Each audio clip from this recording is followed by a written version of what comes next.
నమస్తే బీసీఎన్ న్యూస్తో మీ ముందున్నది ఆనంద్ రాజ్ కుమార్. ఈనాటి వార్తలను ముఖ్యాంశాలు.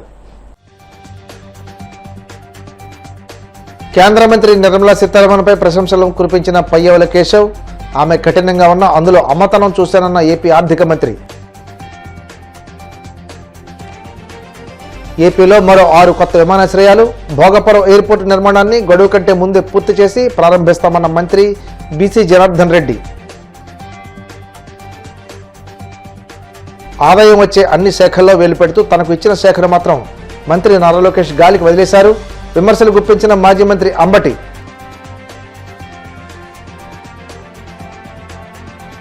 తెలంగాణ ప్రభుత్వం నిర్వహించిన కులగణన కొండను తవ్వి ఎలుకను పట్టిన చందంగా మారింది. మండిపడ్డ బీజేపీ ఎంపీ, ఓబీసీ మోర్చా జాతీయ అధ్యక్షుడు లక్ష్మణ్. కేంద్ర మంత్రి నిర్మలా సీతారామన్పై రాష్ట్ర ఆర్థిక శాఖ మంత్రి పయ్యవుల కేశవ్ ప్రశంసల వర్షం కురిపించారు. డబుల్ ఇంజన్ ప్రభుత్వానికి ఆమె అసలైన ఇంధనమని, ఆమె సహకారంతోనే ఐసీయూలో ఉన్న రాష్ట్రాన్ని ముఖ్యమంత్రి చంద్రబాబు ముందుకు నడిపిస్తున్నారని అన్నారు. అమరావతిలో పలు జాతీయ బ్యాంకులు, బీమా సంస్థల కార్యాలయాలకు జరిగిన శంకుస్థాపన కార్యక్రమంలో ప్రసంగించారు. నిర్మలా సీతారామన్తో తనకున్న అనుబంధాన్ని, ఆమె పనితీరును పయ్యవుల ప్రత్యేకంగా వివరించారు. మీరొక మర్చిపోలేనటువంటి పరిస్థితుల్లో ప్రారంభమైంది మా ప్రభుత్వం నడక.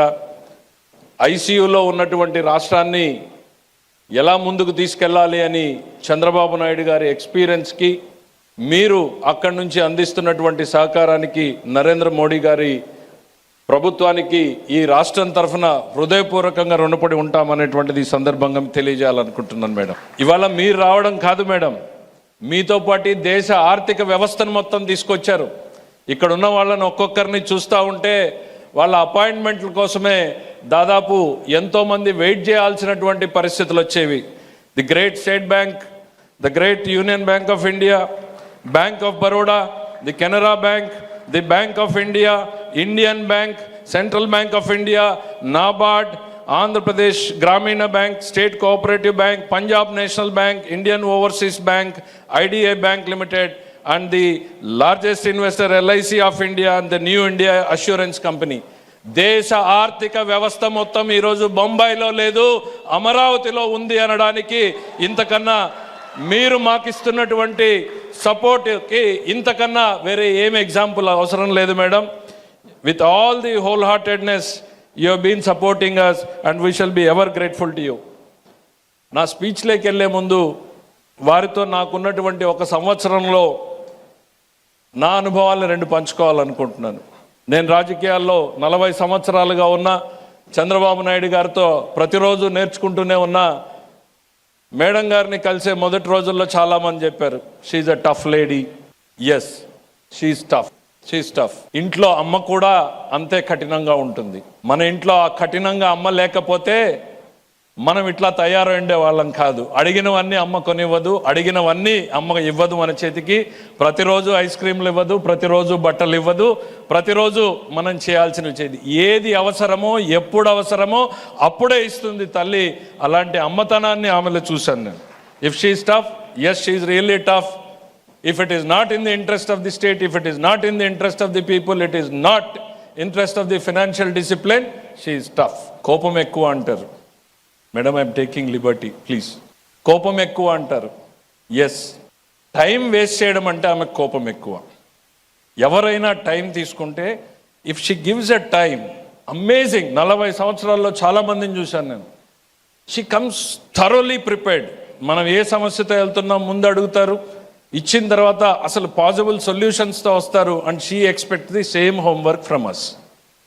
If we don't do that homework, I think she's right. ఆ కోపం ఉండడం అవసరం. ఎందుకంటే ఇంత పెద్ద భారతదేశ వ్యవస్థలో ప్రతి క్షణం కూడా విలువైనటువంటిదే. ఆ సమయం విలువ తెలిసిన వ్యక్తిగా ఆమె చూపించేటువంటి కోపాన్ని అర్థం చేసుకోవాలనేటువంటిది నేను ఈ దేశాన్ని కోరుతా ఉన్నాను. అండ్ ద కైండ్ ఆఫ్ ఒక్క పోలవరం మీద వెళ్తే మేడంకి పోలవరం గురించి అంత ఎక్కువ ఏం తెలిసి ఉంటుందిలే అనుకున్న ఫస్ట్ మీటింగ్కి వెళ్ళాను madam. I was shocked. The kind of details she has on the Polavaram subject, ప్రతి సబ్జెక్ట్లోనే అట్లా.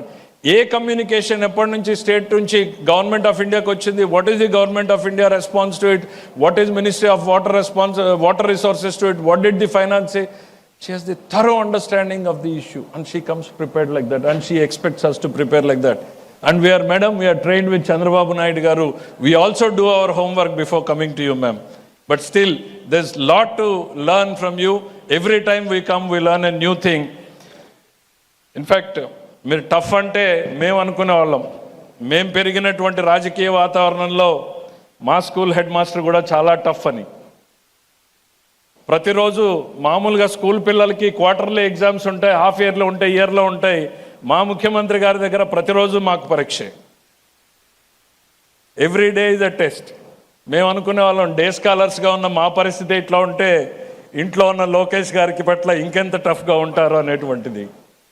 Yes, we are seeing the result. Are we not seeing the result, Lokesh Garlo? Every day we see that improvement coming up. We see the change, transformation, how he is coping up, how he is building up himself. That is the leadership of our Chandrababu Naidu garu. ఆంధ్రప్రదేశ్లో మరో 6 కొత్త విమానాశ్రయాలు నిర్మించనున్నట్లు మంత్రి BC Janardhan Reddy ప్రకటించారు. ఇక Bhogapuram airport నిర్మాణాన్ని గడువు కంటే ముందే పూర్తి చేసి ప్రారంభించనున్నట్లు తెలిపారు. మరోవైపు రాష్ట్ర వ్యాప్తంగా రోడ్ల నిర్మాణానికి సంబంధించి కూడా ప్రకటన చేశారు. గత వైసీపీ ప్రభుత్వ నిర్లక్ష్యం కారణంగా 15,000 కిలోమీటర్ల రోడ్లు దెబ్బతిన్నాయని, దీనివల్ల ప్రభుత్వంపై అదనంగా 20,000 కోట్ల భారం పడిందని అన్నారు. గత ప్రభుత్వం ఏదైతే ఆర్ఎండ్బి శాఖకు సంబంధించినటిని నిర్లక్ష్యం చేయడం వల్ల ఈ రాష్ట్రంలో ఎక్కడ చూసినా కూడా రహదారులన్నీ గుంతలమయమై ఈరోజు రిపేర్లు చేయడానికి కూడా వీలు కానిటువంటి పరిస్థితులు ఈరోజు ఎదుర్కొంటా ఉంది ఆర్ఎండ్బి డిపార్ట్మెంట్, మా డిపార్ట్మెంట్. అదేవిధంగా గత పాలకులు చేసినటువంటి పాపాలు, వారు చేసినటువంటి నిర్లక్ష్యం ఈరోజు దాదాపుగా ప్రభుత్వం మీద 15,000 నుంచి 20,000 కోట్ల రూపాయల భారం పడతా ఉంది. దీనికంతటికీ కూడా కారణం ఏంటంటే, ఏదైనా ఒక డిపార్ట్మెంటులో ఒక రోడ్డు వేసిన తర్వాత ప్రతి 5 సంవత్సరాలకు ఒక్కసారి మరమ్మతులు కానీ ఎక్కడైనా రిపేర్లు కానీ వస్తే వెంటనే వారిని రెన్యూవల్ చేస్తారు. ఎక్కడైనా గుంతలు పడితే ఆ వెంటనే గుంతలు పూడ్చడం జరుగుతుంది. అటువంటిది ఎక్కడ కూడా వాళ్ళు చేసినటువంటి నిర్లక్ష్యం వల్ల ఈరోజు రహదారులన్నీ పాడైపోయి రిపేర్లబుల్ ఏదైనా దాని మీద రెన్యూవల్ కూడా చేయడానికి దాదాపుగా 14-15,000 కిలోమీటర్లు పనికి రాకుండా పోయింది. అదేవిధంగా 2014-19 కాలంలో తెలుగుదేశం ప్రభుత్వ హయాంలో 22,000 కిలోమీటర్లు బీటీ రహదారులని కూడా పూర్తి చేసి 7,000 కిలోమీటర్ల జాతీయ రహదారులు మేము నిర్మిస్తే ఈరోజు వాటిని అన్నిటినీ కూడా గతంలో శాంక్షన్ అయినటువంటి అనేకమైనటువంటి రోడ్లకు కూడా శాంక్షన్ గత 2014-19లో మా యొక్క సీఎం గారు చంద్రబాబు నాయుడు గారు ఆ రోజు శాంక్షన్ చేసి రాష్ట్రంలో 6,534 కిలోమీటర్లకు 5,000 కోట్ల రూపాయలతో ఏఐబి ద్వారా ఆ రోజు మేము శాంక్షన్లు తీసుకొచ్చాము. జనరల్గా ప్రభుత్వాలు మారిన వెంటనే అక్కడ ఏవైతే శాంక్షన్ ఉన్నాయో ఆ పనులు కూడా అన్నిటిని కూడా కంప్లీట్ చేయవలసినటువంటి బాధ్యత వచ్చిన ప్రభుత్వానికి ఉంటుంది. అదేవిధంగా అనంతపురం ఎక్స్ప్రెస్ హైవేని ఆపేశారు, అమరావతి రింగ్ రోడ్డుని దాన్ని కూడా పనులు నిలిపేశారు. రాష్ట్ర వ్యాప్తంగా 30,000 కిలోమీటర్లు ఉన్నా కానీ కూడా నాడు ఆ ప్రభుత్వం అంతా కూడా నిర్లక్ష్యం చేసి ఈరోజు అధ్వానమైన పరిస్థితుల్లో ఉన్నామని కూడా తెలియజేస్తూ ఉన్నాం. అదేవిధంగా భారత్ మాల కింద 36,000 కోట్లతో 5 జాతీయ రహదారులు తీసుకొస్తే వాటిని కూడా నిర్లక్ష్యం జరుగుతూ ఉంది. వీటన్నిటి పాపాల వలన ఈరోజు మాకు ఎన్నో సమస్యలు ఎదురుతున్నప్పటికీ మా గౌరవ ముఖ్యమంత్రి గారి సూచనల మేరకు ఈరోజు ఆర్ఎండ్బి రహదారులలో నా ప్రభుత్వం వచ్చిన వెంటనే ఈరోజు మేమంతా కూడా వాటన్నిటిని కంప్లీట్ చేయాలని ఒక నిర్లక్ష్యం యొక్క కృతనిశ్చయంతో ఈ సంవత్సరము మిషన్ పార్ట్ హోల్ కింద దాదాపుగా 22,000 కిలోమీటర్లు పార్ట్ హోల్స్ అంతటి కూడా 1,061 కోట్ల రూపాయలతో ఇమ్మీడియట్గా మిషన్ పార్ట్ హోల్స్ తీసుకొని శరవేగంగా ఆ పనులన్నిటిని కూడా 6 నెలల కాలంలో కంప్లీట్ చేయడం జరిగింది. అయినప్పటికీ ఇంకా రోడ్లు కూడా పరిస్థితులు కొన్ని యొక్క గుంటూరు, కృష్ణా, ఈస్ట్ వెస్ట్ గోదావరి ఈ ఉత్తరాంధ్ర జిల్లాలలో ఏవైతే నల్లమట్టికి సంబంధించిన పొలాలు, రేగడి పొలాలన్నింటినీ కూడా అధ్వాన పరిస్థితులు ఉన్నప్పుడు ఇప్పుడు మళ్ళీ 3,000 కోట్ల రూపాయలతో ఈరోజు 3,000 కోట్ల రూపాయలు వెచ్చించి టెండర్లు కూడా పిలిచడం జరుగుతూ ఉంది. ఆదాయం వచ్చే అన్ని శాఖల్లో వేలు పెడుతూ తనకు ఇచ్చిన శాఖను మాత్రం మంత్రి నారా లోకేష్ గాలికి వదిలేశారని వైసీపీ గుంటూరు జిల్లా అధ్యక్షుడు మాజీ మంత్రి అంబటి రాంబాబు విమర్శించారు.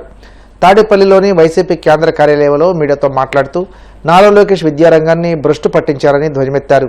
ప్రభుత్వ హాస్టళ్లలో అన్నంలో పురుగులు వస్తున్నాయని, కలుషిత ఆహారం తిని విద్యార్థులు రోగాల పాలవుతున్నా పట్టించుకోవడం లేదని ఆవేదన వ్యక్తం చేశారు. సోషల్ మీడియాలో జగన్పై ఏఐ వీడియోలు చేస్తూ పైశాచిక ఆనందం పొందుతున్నారని దుయ్యబట్టారు.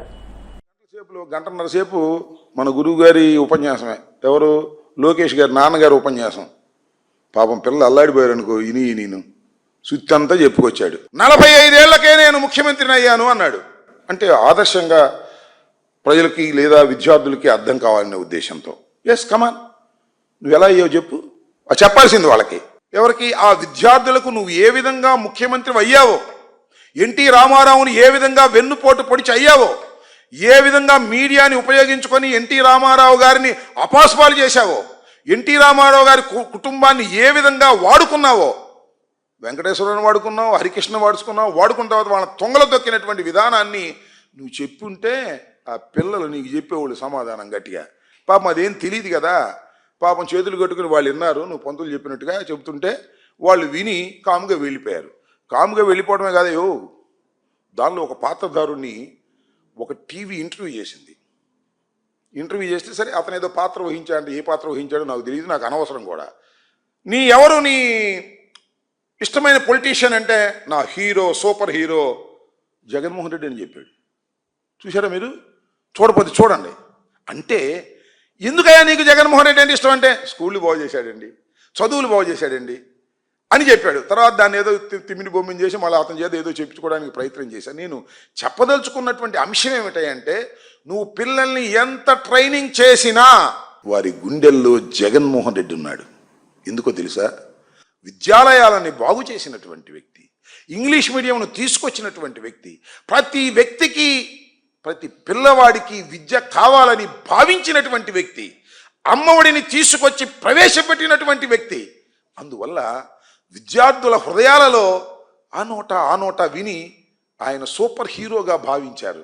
దాన్ని ఏదో మసిపూసి మారేడుకాయ చేయాలనేటువంటి ప్రయత్నం పాపం లోకేష్ గారు, చంద్రబాబు నాయుడు గారు చేసేటటువంటి ప్రయత్నం చాలా దురదృష్టకరమైనటువంటి ప్రయత్నంగా నేను ఈ విధంగా చెప్పదలుచుకున్నాను. అంతేకాదు, ఈ సోషల్ మీడియాలో జగన్మోహన్ రెడ్డి గారి మీద, వారి కుటుంబ సభ్యుల మీద, వారి సతీమణి మీద ఇన్ని రకాలుగా దూషించాలో అన్ని రకాలుగా దూషించి వారికి యూట్యూబ్లకు డబ్బులు ఇచ్చి మెయింటైన్ చేస్తున్నటువంటి దుష్ట సాంప్రదాయాన్ని ఈ రాష్ట్ర రాజకీయాల్లోకి తీసుకొచ్చినటువంటి వ్యక్తి నారా చంద్రబాబు నాయుడు గారు. దాన్ని పెంచి పోషిస్తున్నటువంటి వ్యక్తి నారా లోకేష్ గారు. నిజమైన వారసుడు. మీడియాని నమ్ముకొని బతికేటటువంటి వ్యక్తులే తప్ప ప్రజల్ని నమ్ముకుని బతికేటటువంటి వ్యక్తులు కాదు. ఎదుటి వారి మీద దుష్ప్రచారాన్ని చేయడం ద్వారా తమ యొక్క గొప్పతనాన్ని ప్రదర్శించుకోవాలనేటువంటి దుర్బుద్ధితో ఇవాళ ప్రయత్నం చేస్తున్నటువంటి వ్యక్తులు నారా చంద్రబాబు నాయుడు గారు, ఆయన కుమారుడు లోకేష్ గారు అని సందర్భంగా చెబుతూ, మూడు ఆయన కొణిదెల పవన్ కళ్యాణ్ గారు, చంద్రబాబు నాయుడు గారి దత్తపుత్రుడు, 100కి 100 పాళ్ళు దత్తపుత్రుడు. శభాష్గా పనిచేస్తున్నాడు, లేదు దానిలో ఏ విధమైన సందేహం లేదు. అద్భుతంగా వైఎస్ఆర్ కాంగ్రెస్ పార్టీని దూషించడానికి, చంద్రబాబు నాయుడు గారిని మొయ్యటానికి అద్భుతంగా పనిచేస్తున్నాడు. నెంబర్ 1 ప్రైజ్ ఇవ్వాలి అతనికి, దానిలో ఏ విధమైన సందేహం లేదు. మనం చూశాం కదా మీరు, శంకర్ గుప్తా డ్రైన్ రాజులు వెళ్ళాడు. అక్కడ ఏంటంటే చాలా లక్షల ఎకరాల్లో కొబ్బరి తోటలు నాశనం అయిపోతున్నాయి. వాటన్నిటినీ పరిశీలించడానికి ఒక ఉప ముఖ్యమంత్రిగా వెళ్ళారు, పరిశీలించారు, పరిశీలించి రైతులతో ఇంటరాక్షన్ పెట్టారు. ఎంత తండాలు పడ్డాడయ్యా పాపం, నాకు అర్థం కాలేదు. చూస్తే నాకే జాలేసింది దత్తపుత్రుడు చేస్తున్నటువంటి ప్రయత్నం. ఇదంతా పేద మధ్యతరగతి ప్రజలకు సీఎం సహాయనిధి ద్వారా ఆర్థిక చేయూతనందించడం జరుగుతుందని టీడీపీ పొలిట్ బ్యూరో సభ్యురాలు తోట సీతారామలక్ష్మి అన్నారు. పశ్చిమ గోదావరి జిల్లా భీమవరం 18వ వార్డుకు చెందిన సాంబ్రాణి నాగబాబుకు సీఎం రిలీఫ్ ఫండ్ ద్వారా మంజూరైన 5,25,721 రూపాయల చెక్కును స్థానిక టీడీపీ కార్యాలయంలో శుక్రవారం అందించారు. ఈ సందర్భంగా ఆమె మాట్లాడుతూ వైద్యపరంగా ఆపదలో ఉన్న వారికి సకాలంలో చికిత్స కోసం అందిస్తున్న నిధులు సద్వినియోగం చేసుకోవాలన్నారు. ఈ కార్యక్రమంలో టీడీపీ రాష్ట్ర కోశాధికారి మెంటే పార్థసారథి, కృష్ణబలిజ కార్పొరేషన్ చైర్మన్ గంట త్రిమూర్తులు, టీడీపీ పట్టణ అధ్యక్ష కార్యదర్శులు మద్దుల రాము, చల్లబోయిన గోవింద్, మండల అధ్యక్ష కార్యదర్శులు గణపతి, సీతారాం, కోడ నాగబాబు, పామర్తి వెంకటరామయ్య, వీరవల్లి శ్రీనివాస్, వేండ్ర శ్రీనివాస్, మెరగాలి నారాయణమ్మ, షబీనా బేగం, మాదాసు కనకదుర్గ, గంధవరాధ, గొలగలి రమేష్, యలమంచిలి శ్రీను, చెరుకు తిరుపతిరావు, అప్పలరాజు, మాస్టర్, కడలి వాసు తదితరులు పాల్గొన్నారు. గారికి నమస్కారం అండి. ఇలా మా ఇల్లు గారికి యాక్సిడెంట్ అయిందండి. యాక్సిడెంట్ అయింది కారణం వల్ల హాస్పిటల్లో జాయిన్ చేసామండి. 25 లక్షల దాకా అయ్యిందండి ఇంఫిల్ హాస్పిటల్ అండి. అందరూ మా పార్టీ ఆఫీసులో అందరూ సీఎం రిలీఫ్ ఫండ్ పెట్టుకోమన్నారండి. పెట్టి 2 నెలలకి 3 నెలలకి అండి వచ్చిందండి. తోచేతమ్మల సింగర్ ద్వారా ఈ పార్టీ ఆఫీసులు అందరి ద్వారా పెట్టుకోమన్నారు. అలాగే పెట్టాం సార్. 2 నెలలు 15 రోజులు ఎంత అయిందండి. 5,20,000 చిల్లర వచ్చిందండి చెక్ అండి. చంద్రబాబు నాయుడు ద్వారా ఈ పార్టీ ద్వారా తెలుగుదేశం పార్టీ ద్వారా అందరికీ కృతజ్ఞతలు అండి. మాకు ఎంతో కొంత ఈ చెక్కు సాయం పడినందుకు ఈ పార్టీకి మీకు రుణపడి ఉంటామండి. చంద్రబాబు నాయుడు గారు సీఎం గారికి అండి. ఇప్పుడు కాసేపు ప్రకటనలు.